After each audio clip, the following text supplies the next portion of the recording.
I thought you were going to say Pamela Anderson. Who, by the way, was very funny. You should have seen in a show called when Pamela Anderson came. Yeah. Like, they couldn't even talk. Oh, and David Cohen was just smiling and he was frozen. My. And I said something the to her. writers came. I was sitting next to her and I had no idea what to say. So I went, Miss Anderson, I don't know if you know this, but there's this tape going around. You didn't say that. Yes, I did. Billy. You can't take him anywhere.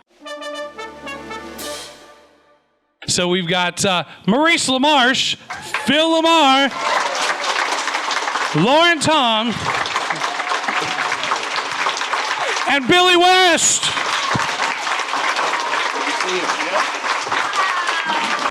How you doing, I hope? Oh, it's so good to see everybody. Yes. Oh, my gosh. Are you a moderator? Shit. Hi, Kippy. Kip side. So, of course, this is your panel. It's similar. Lauren, we've worked together before. Yes. So you guys talk about what you want to talk about. We want to do questions. We'll make sure people get a mic. All right. Yeah. So no moderator? How about somebody being extreme? I thought you were going to do it. I was going to moderate? All right, I'll moderate as I figured nobody wants to hear me talk. They want to hear Johnny you guys Carson. talk. 1,000 comedians out of work and you're making jokes. How's the fentanyl around here? Any good? No? No. What about the Ozempic? Anybody got a connection for that? Yeah. How many people are from Altoona? Raise your hand. Oh, okay. So everyone else is from somewhere. Not Altoona. Well, if they have questions, they're going to get in alphabetical order. Should we just do a Q&A? Or what do you guys want to Yeah, do? if that's what you want to do, we can go ahead and start the questions. Yeah. I'm sure everybody's got a question. We will not run out before our hour is up. So rather than us pontificating and opining, I think it's best we start in with the questions. And yes, we do love being back doing Futurama. Yes. So we'll take that one out of the way. Hey, how you doing, guys? I'll start off with an easy one. What were your favorite episodes of Futurama to work on? Oh. To work on. Gosh. Guys? I love the new one, you know, when we have our family, Kiffy, and just finding the voices for the kids. Yes. Oh, that was wonderful. Yeah. And just being able It really to... brings an extra dimension to the Kif and Amy relationship, which is already next to the Fry-Leela relationship, you know, one of the more, important and ongoing and established romantic relationships in the show, apart from Zapp Brannigan himself. And you know, we get to explore what it means to be a family in several episodes, and including one we just recorded, which won't be on until 2025. But it's a really beautiful family episode, and those have been great to work on. I love the ones where I only have like 3 lines because my dollar per word ratio goes way up. It's no, I'm kidding. I don't know. I had a particularly good time with Little Reconcilable and Indifferences because I got to be Orson Welles' head in a jar and Lrrr, ruler of the planet Omicron, Percy I-8, and go through a midlife crisis. So that was a fun little arc for him. How about you guys? What are you doing on your phone, Phil? Busted. No. Thanks for not being here, Phil. Are you looking at something? Are you tweeting? Are you referencing? You are tweeting. Are you looking fighting? for a fact? A factoid?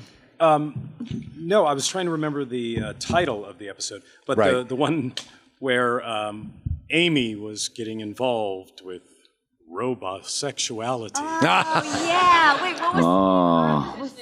Thank you. Yes. Opposition Almost Infinity. had it. Yeah. Yeah, I don't even know how that would work, actually. Yeah, right? What? Don't look at me. I'm not a robot. What about, okay, so you have... I'm not a robot. Do you have a favorite, Bill? Billy, favorite episode. I hate the robot. Billy, what's your favorite episode of The Howard Stern Show? All right. Right. Is that the one where we took pictures of your junk, Billy? What's Billy talking about, Robin? Sorry. I'm auditioning my Howard on Stern the Howard impression Stern for show, Billy. Billy did a lot of cosplaying on his microphone. There you go. No, you know what they were doing? Gary was running around the station with a camera. And I was in the men's room. I was getting ready to leave, and Gary comes in. Where the fuck, before you go? And I said, what? And he goes, I want to take a picture of your dick. And I thought it was for the show, and I didn't know anything, and I thought, well, maybe he's running a contest about all of us, you know. So I was happy to do it. Of course. And then I left and never thought about it, and I was the only one that did it. Good news is you won. I guess I did. Yes. That was the only thing I've ever won in my life. The only dick contest. Do you Favorite have, episode? Do you have a fave, Phil? A favorite episode? Yeah. Proposition Infinity. Oh, that's also your favorite episode? Mine was Okay. The Devil's Hands. Yeah. That was, I just thought it was great because we got to sing like the little opera that Ken Keeler wrote. Oh, God, yeah. And Katie is a true singer. Yeah. Like the real deal. Yeah. And so it was inspirational to try and keep up with her, which was really hard. The melody was so tricky. But Ken Keeler, that's what he does. And then he acts huffy if you ask him if he's a musician. It's like, no, I'm a math person. You know, and he was lying to me because I told him that I played with Brian Wilson of the Beach Boys. About 6 times. And he broke down the pretense, and he goes, oh, I know those songs. I love playing those songs on the piano. I said, I knew it. Yeah. Trying to pretend like he could care less about music. It just, that it's all mathematics. It's all just things he does to a formula. Yeah. What about the episode, Phil, where we find out that you've been watching Overbender all that time? Oh, that's a big, beautiful. to me, that's a big favorite. That's a big tug on the heartstrings for Hermes. For Hermes. Yeah. It was I love that one. And of course, Jurassic Park. Yeah. No. You don't want to bring that mountain down on yourself. No. Because it's between that and Luck of the Friarish. For the most tears jerked. But anyway. So, also the Holophoner episode I liked. Yeah. Where Fry did these beautiful artistic demonstrations of his love, and then she missed it. I was like, wow, the poor bastard. You know, his heart's in the right place. He's awkward, big deal. But and I like the one they wrote where it turned out that Amy was actually really smart. Yes. Yeah. Remember the And they didn't abandon that. They kept it all through the rest of the series, you know. I love that about the show. I think my favorite ones to work on, though, were the ones where we came back. Like the first episode of the new run where we thought we were dead, and look, I can pay for my house. Thank God. So I always feel particularly elated with the return. If they just stop canceling us. No, that's part of the So we wouldn't have to keep coming back from the dead. Just leave us on the bloody air, for crying out loud. yeah, nice zombie show. Yeah. All right, do we have another question?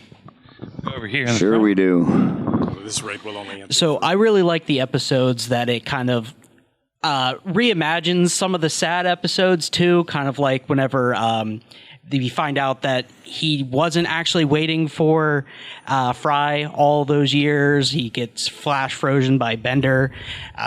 Kind of like reimagines some of the sadness, but it gives more depth. If there was a sad episode you want to talk about, or maybe like you drew from to get some of that emotion, I'd like to hear something like that. What? What was the question? About tearjerkers and stuff? Yeah, I mean, is there another episode that you would wish that they would maybe add some more depth to, maybe? I had enough with those episodes. We read it. We read the episode, and we performed it and recorded it. Yeah. Some of Fries. the new ones have some depth and emotion. Yeah. Oh, they're still, up there. The writers are so big. Cool. Oh, yeah. And but I read the Fry's Dog, Jurassic Park. I read it. We performed it. We recorded it, and I knew it was going to be sad. I just didn't know how sad it was going to be. And we're all like, our voices are quavering in the table read. Yeah, this isn't going to really happen, right? Right. And they're like, Yeah. It's a lot of dog. please read it as written. No, the show has just got it started out rather, I don't want to say, I mean, it wasn't heartless, but it seemed like it was just very science-based, very, just poke as much fun as much as possible. And then when we started to find the emotional center, round about season 2 of the show, where we went, wow, this is really about something, and these people do care about each other, and and developing the relationships.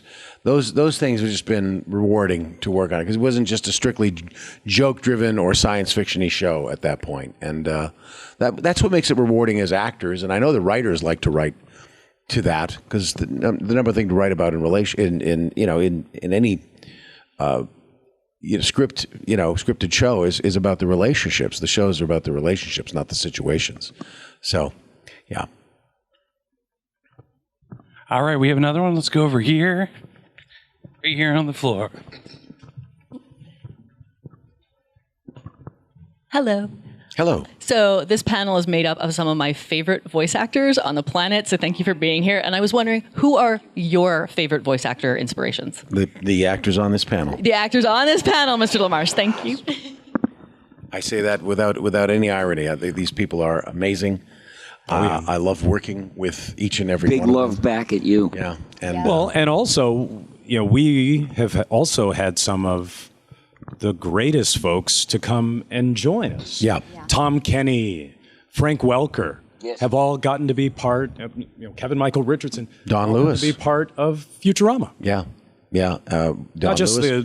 the stars who also come in and, like the people from Right. Star Trek. Right. But also Although that great was fun. voice actors. Yeah. Oh, yeah. Sigourney Weaver was surprisingly great in I don't want to her give away episode. the character, but the table read we did, it was the one and only table read for this go-round. Mm-hmm. There's a fella at the end of the table that had like a couple of lines, and I don't want to give away the character, but he blew everybody away in a couple of words. Do you remember? No. But I barely remember, what I had. Oh, okay. Yeah, I'm starting to go. You can't give me more than that. Do you remember that you wet your pants this morning? you told me about Trying it. to forget about it. Yeah, you told me about Yeah. it. But I don't know. Oh, you're talking about What would you do if I grabbed your ass? DC? what? Are you talking about DC?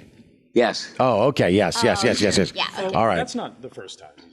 No, he's been on. Yeah. Sorry, we're just having a private conversation here. Yeah, we're be with you trying in a not to second. give stuff away. Yeah. Are we not allowed to say? I don't know how Let's far go talk our, about our the past. non-disclosure agreements extend. But, yeah.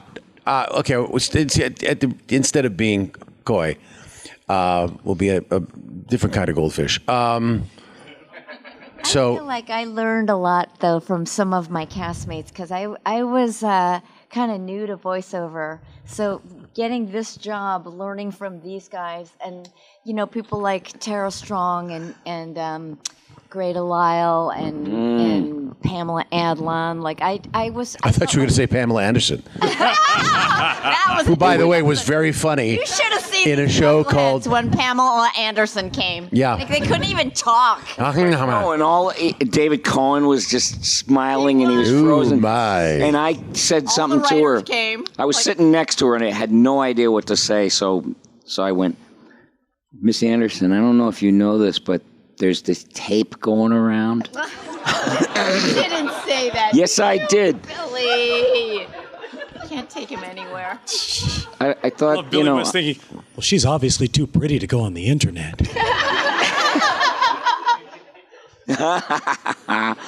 This is before all that nonsense started.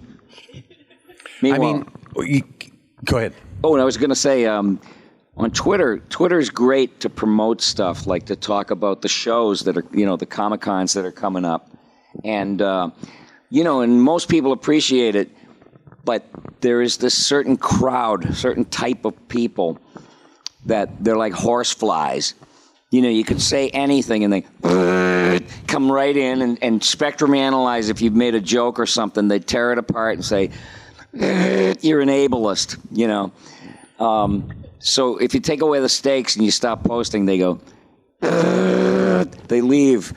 The horseflies, the murder hornets, I call them.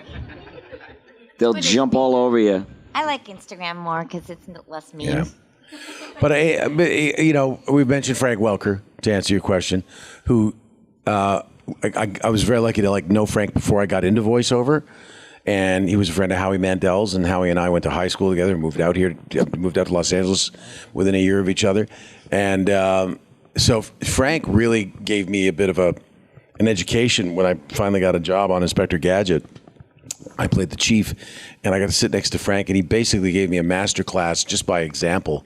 Yeah. And he'd give me little hints on technique and how to physicalize without making any clothing noise, which is a big deal with the ultra sensitive mics that we have now. That Mel Blanc never had to worry about it. He had these ribbon mics. He could scream his lungs out. Nothing ever pinned. He could go full on with a character. So Frank Welker, to me, king of all voice actors, and of course our dear Tress MacNeille, who is so versatile that, as I said in my panel yesterday, she probably does 7 different gravelly voiced ladies between The Simpsons and Futurama and Disenchantment, and they are all completely, as you say, distinct.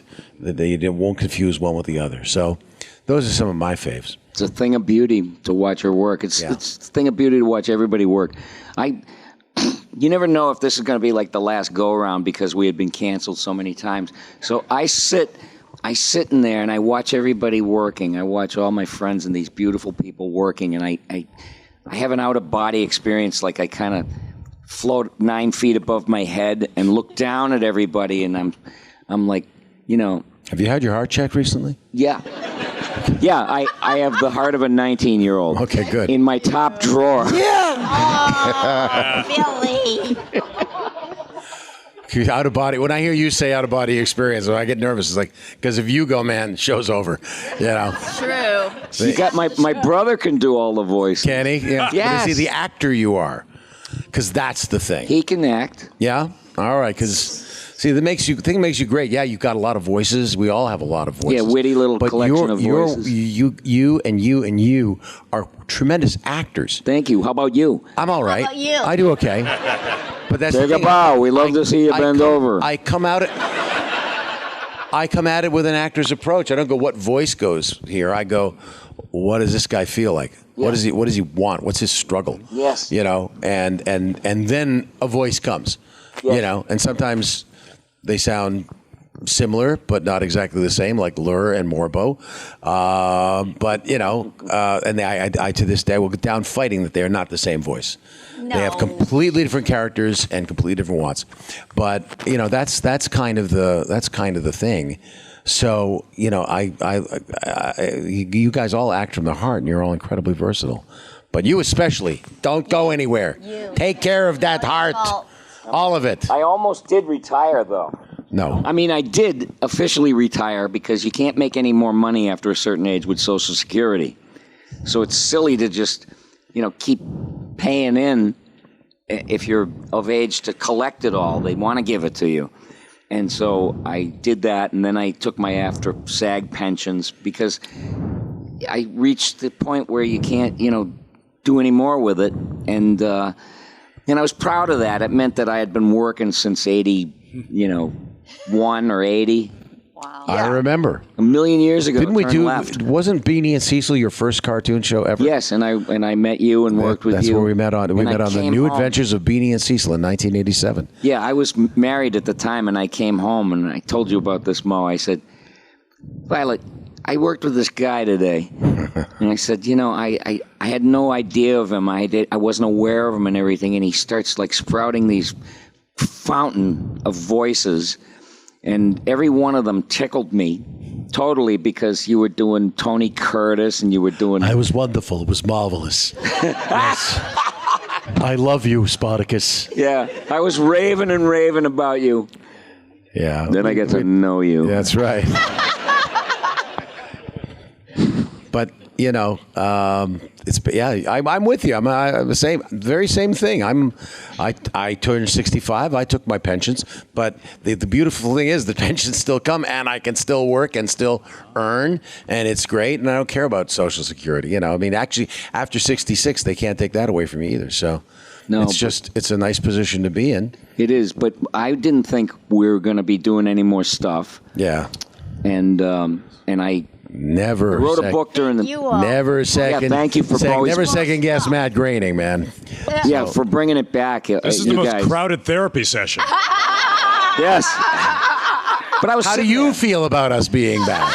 I was sitting there thinking, yay. Thank you. I was sitting there thinking, I wrote a book during the pandemic because I didn't want to sit there and do nothing. And, I got a publisher finally, and I'm going to probably put it out next year. But It's called, it was written by the maid. and it's called Oh, Mr. Billy. Oh, Mr. Billy. No, it isn't that. So anyway, I was sitting there and I was thinking about the show and how much I loved it and everything. And the phone rings, and it's Matt Groening. You see it on my... And he goes, "Good news, everyone." And I said, "No, you're kidding me. Really? Yeah, we're going to do it again." And, it was such... I was almost gonzo. Gone. Yeah. Because you want to go to Ireland, don't you? You that's where you want to retire to. Isn't if Trump gets elected... That's where my mail's going to be forwarded to. There you go. Forwarded to. Well, they have Source Connect in Ireland, so you can phone it in from Ireland. Yeah, and I don't think he can't go to that country. Oh, that's true. He can't. Oh my God, you're right. I hadn't thought of that. No, they don't allow convicted felons into Ireland. He can't even visit his own damn golf club. Yeah, he'll never get a sentence. The only sentence he's going to get is a run-on sentence. That's right. But, Matt was just with that news, and I was flipped out, but I was ready to just go, see you later. I wanted to, I had recently gotten divorced last year, and I had to just run off and find, I'll tell you the story. I was in Zoom court because I got married in New York, and I'm on Zoom in California, and there's the lawyers and the, it was like the Brady Bunch, all these windows. It's a story, a bunch of shysters. And so then there was the judge, and she was a woman, and she had those little half glasses, and I said, she's going to clobber me. This is it. She sees every piece of shit day in and day out, these guys. I didn't mean to hit her, her face got in the way of my fist. And I don't have any money. The Jews took all my money. She has to see that day in and day out, and she sees me, and I'm like little Johnny Jones. I live life like a Boy Scout by the book, and she saw all the stuff I had done, and she finally went, "Okay, I made a decision here. We're going to go with your lawyer's recommendations." And then she looked right at me in that camera, and she went, "You go and enjoy your life." And it resonated. It went off inside me. I said, I have no idea what it's like to go and enjoy my life. That takes a long time. If you go anywhere for a couple of days, you're neurotically checking your message to see if there's work. And I just unplugged, and I wanted to know who and what I was without being yelled at or scolded or, have to answer to somebody. So, it was like bucket list stuff. Just easy, lie on a beach. That's all I wanted to do. Well, thank God you pulled out. How much do you want to charge us for this session? Are we going to have to each 150? Can we negotiate 150 for each of you for this? Here, no, Does anybody else? I kid because I love to Bill. get off their chest. Does anyone remember what my childhood's like? Yeah, you're blocking. What was my relationship with my father? No. Oh, boy. Besides Futurama, what are other characters that are your favorite to voice? Go ahead, Phil. I know. Chime in. Come on, Philly. Come on. What's some of your other favorite Samurai characters Jack. to voice? There's so many. Well, I mean, it's less about the characters than the experience. And fortunately, I've been lucky enough to work with great casts and great creators in a handful of things. You know, I've gotten to work with the creator of The Simpsons, with this amazing cast, and I got to be Samurai Jack. I got to be a Jedi in the Clone Wars, and I got to be, you know, in these The Green Lantern. superhero shows that brought real emotional feeling into the fantasy comic book worlds, Justice League and Static Shock. So, yeah, actually, I mean, I got like 20 favorites. Yeah. Wow. It's like trying to pick your favorite kid. You just Yeah. can't do it. And you can't. Well, unless you have one bad kid. I love voicing Connie and Min from King of the Hill, just because, you know, Min is kind of like my grandma, and I had this wonderful guy named Brian come visit me yesterday who is Laotian, and he just said that the community was embracing my character, and I was thanking him so much because I'm Cantonese, I'm Chinese, and Laotian, I didn't know how to do that accent, so I just did Cantonese, and so I got to apologize to him. And he said, "Don't worry about it, close enough," you know. It was like, and so it was just nice to be represented. He was saying, because there are not a lot of Laotian characters. We used to mimic you doing swearing in Oh Chinese. yeah, I can teach everyone real quick if you want to learn. She comes out with. I can. David teach you- said, "Could you swear without, you know?" Yeah, without swear words. Patagui, dasine. Good. So dasene means I'm going to beat you to death. So these are the things I learned in my childhood that were told to me over and over again. I'm going to beat you to death, or I'm going to chop your head off. How do you say that? So that's jam nega how. How is head. So jam, cut, your nay, how. I'm going to cut your head off. Jam nega how. That's cut your, and then Oh my God, I so want to sign up for the Lauren Tom Chinese curse class. You just took it. That was it. Now you got to give us the $150 back that we're paying you for our therapy session. You know what's so cool, though? Because I saw so many of you at our tables and stuff today and yesterday that I feel like that we're just like a room full of old friends, you know, like, and it's so nice to like have something like a show like this connect us all, you know, especially during the pandemic and all those, you know, it's been a rough 4 years. So I just feel very grateful for this and grateful for you guys. I feel close to all you guys. Yeah. I really do, because in about 9 or 10 years, I'll be in a nursing home, and I'm going to want visitors. People that ask me, where did that scar come from? You know, or on piano night, you know, when they bring the piano player in and they play songs of your time. When I'm 80, the piano player go, "Bitch better have my money." You know it's going to happen. There'll be 80-year-olds. There'll be 80-year-olds someday sitting, "Bitch better have my money." And the piano player, "Come on, everybody sing. Come on, you guys. Come on, you old geezers.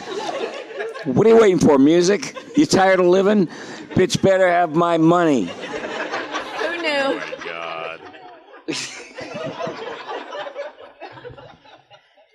Are there actually any other questions? Thank you so much. Through all of your cancellations, which series finale was your favorite? I will not answer that with the next one because I do. I don't want to put that out in the They're universe. going to have to resurrect us when Billy is in the nursing home going, "Bitch better have my money." So. Oh man! I mean, I think the last one was, but then again, you know, the Devil's Hands, our idle playthings was a pretty great way to end on. Wasn't that our first series finale. Well, they wrote finale episodes that weren't the finale.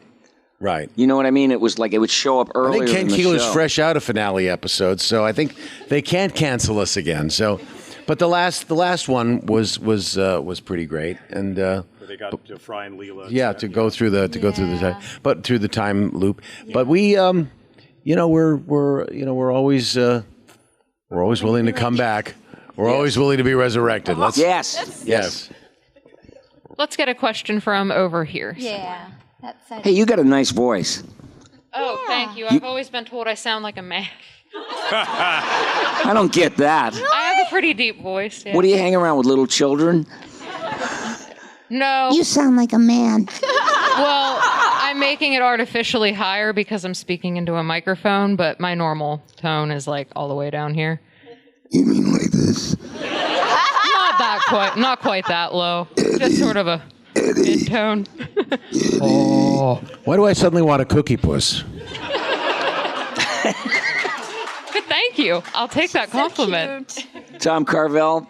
Look at this cake. It's witchy poo. Do you mind if I do like this quick little spiel before we No, take the give next your one? Spiel it out, baby. Give your spiel. You guys are so She's about to put the bite on everybody here. well. Since it is, it's not Sunday. Sorry, never mind. But this is kind of like I fundraise for this organization called Homeboy Industries, which is based in Los Angeles, and I do it every convention, and it's something that is so close to my heart that if you wouldn't mind, I'll just take a minute and tell you about it, and then I pass this bucket around like church, and if you could just like put $1 in there, that'd be great. There's a 5K coming up on September 21st, and then I'm going to post the money that we raised today on my Instagram and Twitter account, so you can see how much we raised for them. Basically, it's the largest gang intervention organization in the world, and what they do is they take formerly incarcerated men and women, and they put them through an 18-month training service where everything's free, and they get their tattoos removed, and they get like off alcohol, they get off drugs, parenting, like GED, and at the end of the 18 months, they get a job. And so that their whole philosophy is that to get back into society, you need to feel like you have a purpose and that you're working and you're back in society.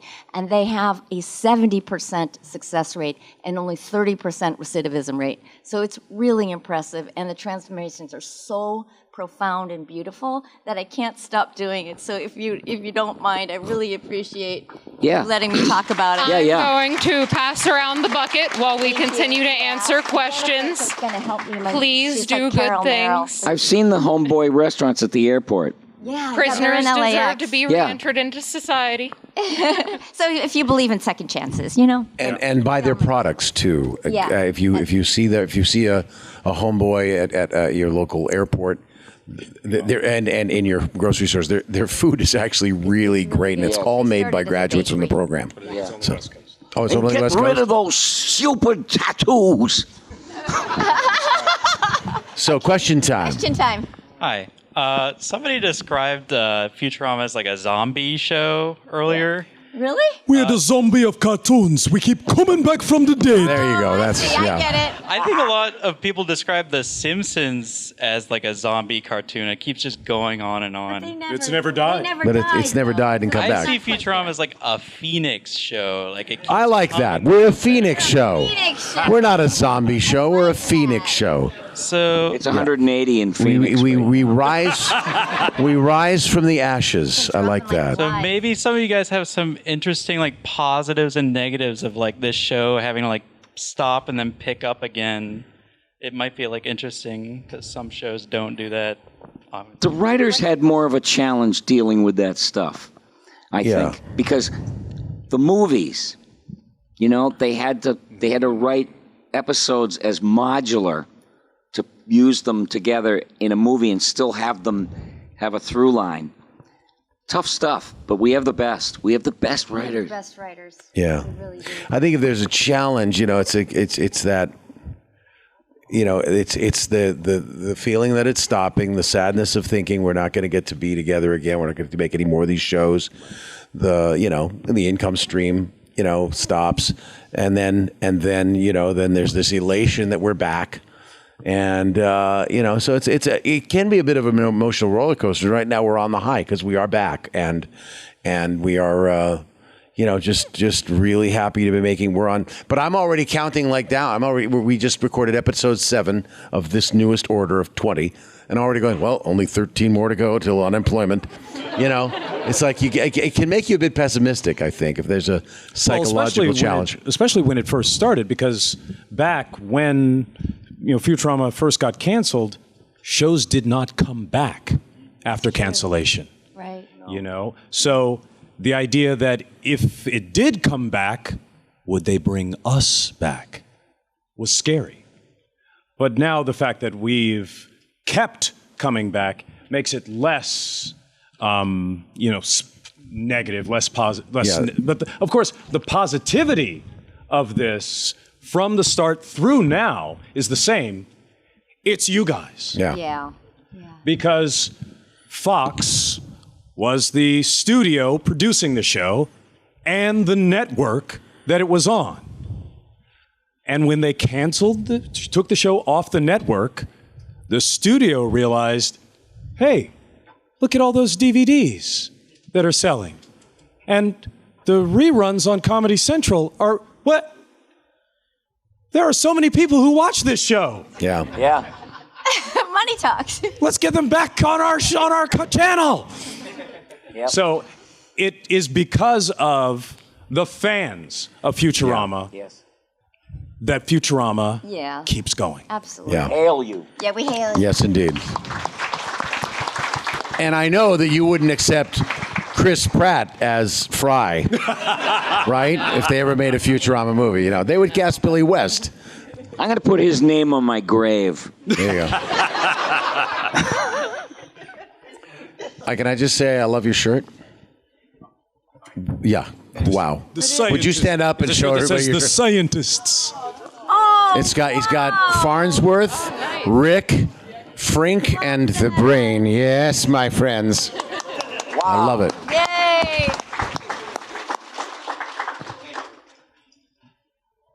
Hi, I have a question. I get all my clothes at the airport. Has a question. Jennifer May, you have a question? I do. I'm actually wondering, in what ways you've impacted people, meaning like they come up to your table all the time and fans and tell you about ways that you've impacted their life. Sometimes maybe somebody who's neurodiverse that maybe they were nonverbal. Is there any stories that you have or any things that you were told? Yeah, I mean, I remember a couple of... There we go. Now you're on. A couple of cons ago, I sound like Robert Wagner in It Takes a Thief. It was a couple of cons ago. Fred Astaire. Boy, that's a reference only Billy gets because he's the only one old enough to remember It Takes a Thief.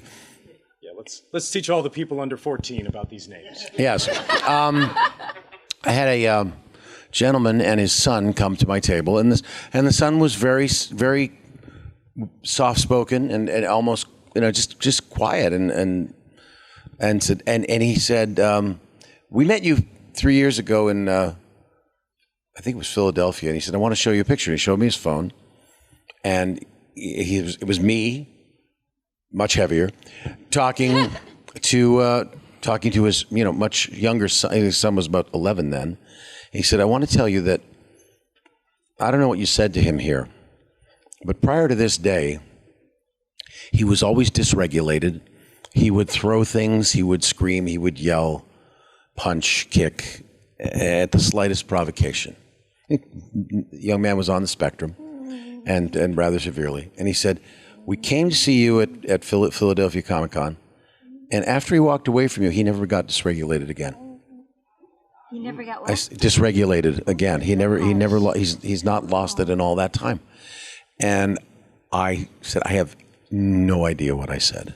None whatsoever. I don't know what it was about that connected with him, but there was something, and I don't think it was any word of wisdom. My theory about it is that perhaps in his mind he just thought he'd never get to meet the brain, and maybe that just got to him. And then one day He gets to sit in front of the voice of the brain, and I always do the voice at the table when I sign a picture. I go into the character, yes, and help me take over the world or whatever it is.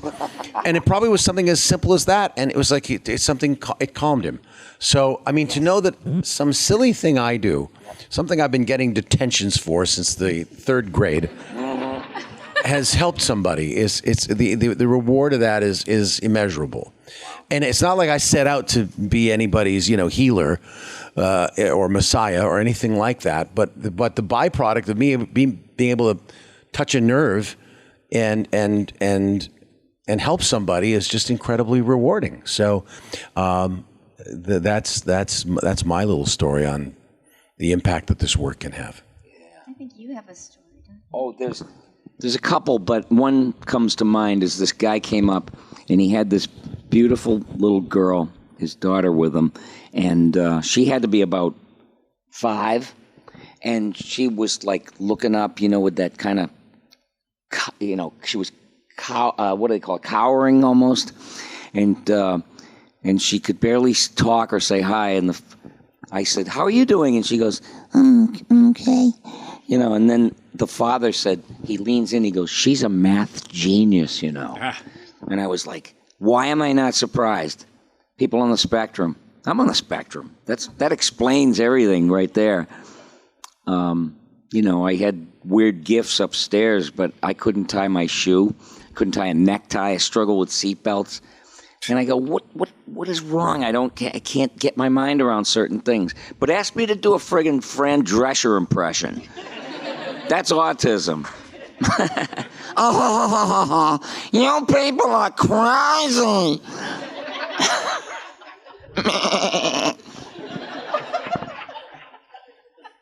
I just love hearing about that. I got to be a part of so many people's childhoods. There's just something very special about that. I love hearing that. And you grew up fine and dandy to me. Yes. Yeah. Well, I just love when, a parent and a child come up and talk about how they both enjoy Futurama. Because, I don't know, those of us who are older remember the old days when grown-ups wouldn't watch cartoons. Right. And they certainly wouldn't watch them with a kid. Right.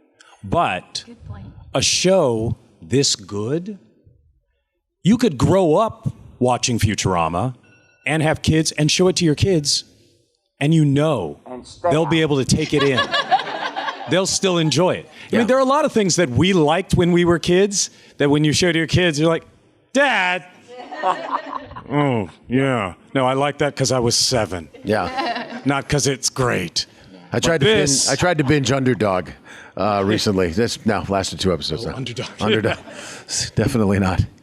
Wasn't written on many levels the way Futurama is, or the way Animaniacs and Picking the Brain were. But it's just one thing. Yeah. Bullwinkle, on the other hand, Rocky and Bullwinkle was written on a couple of different levels. Yeah. Yes. Yep. June Foray. Let's get somebody from the middle section. You are ready over here. You have something prepared. Hi, I have one for Lauren and one for Maurice. Okay. So Lauren, I hate to kind of get off topic, but as a former K&D operative, I'd like to let you know that Father's at your table right now. Who's at my table? Oh! That's Father, right. It's my mission to destroy all the kids next door. And now that I've got you here, which one were you? 3. Number 3. I'm going to make sure you're trapped in a poo museum. Sorry. Oh, man. And then, hey, Mo. Nice to see you again. Good to see you again. I wanted to ask, because, you do so many impressions. I know one that you're really famous for, especially on Animaniacs and The Critic, was William Shatner. And I know that on Futurama, you got to do Where No Fan Has Gone Before, where you got, like, the Star Trek cast on there. And how was it like to work with, Will Shatner on that show? Well, they all had very busy schedules, so they came in and recorded individually. The fun of it was that during the table read, which in those days we table read every episode on the Fox lot, was I got to read William Shatner and Leonard Nimoy and playing off of each other. I got to play both those characters plus Melvar, it was supposed to be James Doohan, because people don't know, maybe you do know this. Anytime there was a disembodied voice or a gaseous cloud creature or something like that, it was always James Doohan who did those voices. And so Jimmy Doohan was supposed to play Scotty and Melvar, and I don't know if he bowed out of the episode for whatever reason. He had a conflict with another one of the actors. I'm not going to tell you which one. Yeah. And That sounded juicy. to the point where David Cohen said, well, we'll come up to, because he lived in Vancouver, Canada. That's where he was from and where he retired to. He said, we'll come up there with a crew and we'll meet you in a recording studio and you can record your lines separately. He goes, no, I will not work with that man ever again. So he didn't. He wouldn't do it. So they wrote the character of Welshie, whom Dave Herman played brilliantly. He had to learn one line of Gaelic, which was so long and crazy. And then he just spent the rest of the episode being fired upon by Melvar. But Melvar, I just did my best to emulate what I thought James Doohan would do with a disembodied, cloud gaseous creature voice, who secretly was a Star Trek fan. And so that was a lot of fun. I don't know if that answered your question or not, but I did not get to work with Bill, and I didn't get to work with Leonard. John has a great story about Bill having this item in his rider, this extension of his contract that says there has to be sushi at the session. And he walked in and he looked around, and there were all the writers were like nerding out that he was there, and he just walked and said, hello. Where's the sushi? So they fell all over themselves, and while he was recording, they went out and got a giant platter of sushi. So Bill and Leonard recorded together, apparently. Leonard was the only actor who would record with Bill. So they did that's why they kind of overlap each other, and they have that little fun exchange. Came out, and there was this giant platter of sushi, and Shatner came over and had like 2 bites and left. So the writers and the engineer and everybody working at the studio had a sushi feast. So that was nice. All right, we have time for one more. I'm going to go all the way over to the other side. That went fast. Well, except for our answers. What's your favorite Disney movie? Aww. Favorite Disney movie?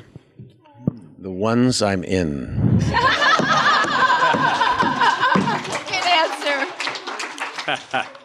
My favorite Disney movie was Pinocchio, because it was the very first movie I ever saw in a movie theater. Wow. I was one of the few things I remember about being like 4 years old was this gigantic moving picture. I mean, now I do it for a living and I'm inured to it somewhat, but that was the closest thing I'd ever seen to magic. I'd seen movies on my TV at home, but I'd never been.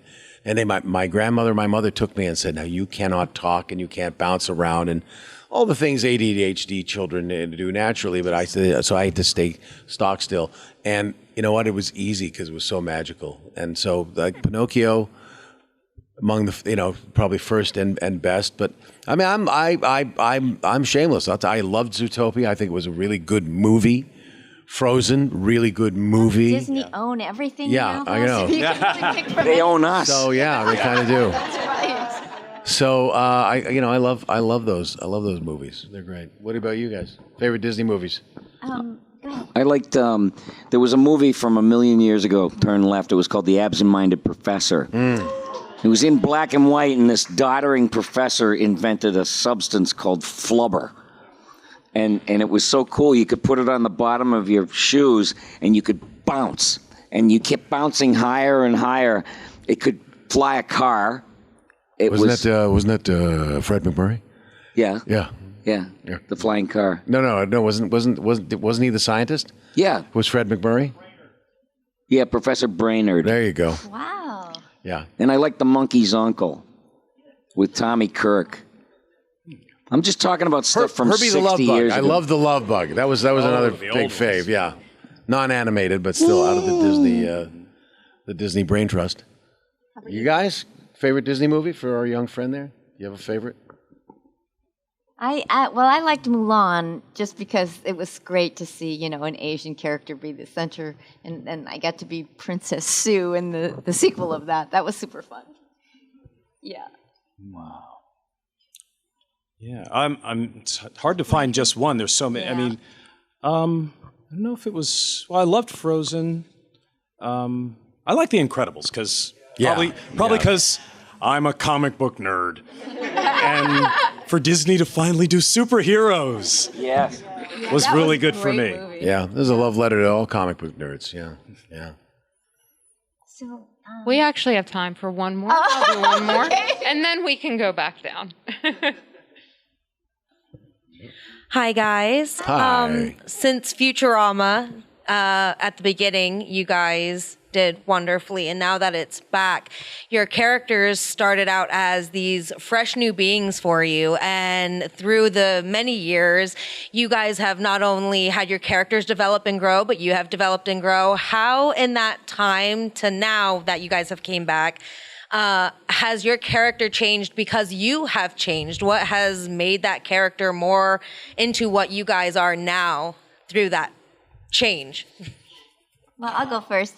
So most of us were single and didn't have kids when we first met. And that's how long we've known each other. It's like family reunion, but you actually like everybody. And so, for me, I got married and then I had 2 kids. And so it's really wonderful to see that Amy, could grow up a little bit, at least, and then, deepen in that way. So, and I remember, too, telling Dave Cohen, said, I feel like my voice is a little bit lower than when we first started. Should I try to make it the way? And he goes, no, just let it be how it is, because we've all evolved. So he didn't make us match anything. Yeah. Really. You know what? When we came back, there was the people on Twitter, as usual, and there was one quote. It's a woman. It's so sad to hear Billy West struggling to sound like a young guy. What? And I'm like, yeah, whatever. And then there was another guy, schmoes, Billy West doesn't even sound like Billy West. I'm out. Is that Twitter? Yeah. Yeah, see, Twitter's so mean. Just don't pay attention to any of that crap. No. You're amazing. You'll Thanks. always be Yes. Thanks.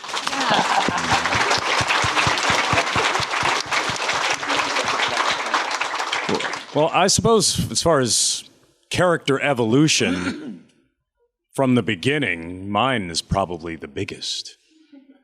Because when we started, my character wasn't Hermes. He was a, nerdy bureaucrat named Dexter. Right. That's right. Who did not have an accent. It was 3 episodes in. I guess they were feeling this accountant character isn't really working. We need something different. And I remember after one session, Matt comes up to me and said, Phil, think you could do a Jamaican accent? So we have this idea for the character to change. And that's what we did. Right. Wow. So, I don't even remember what Dexter sounded like. He was just sort of just a fat, accountant character. But then Dexter became someone else. And then Manwich. I would say that the character of mine that had the greatest evolution is the porno-dealing alien. He shows up again this season. He's got a different job. Then there you have it. That's it. All right, guys. They are doing their group photo op right after this. Thank you. Thank you so much for your generosity. Thank you all for coming. Thank you for donating.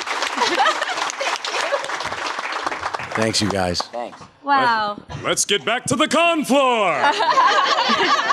Meet them downstairs at their photo ops. Oh, that's right. We've got photo ops. Good news, everyone. You can subscribe to Fandom Spotlite for free. What? That doesn't seem right. And this says have fun and follow your fandom, whatever that means.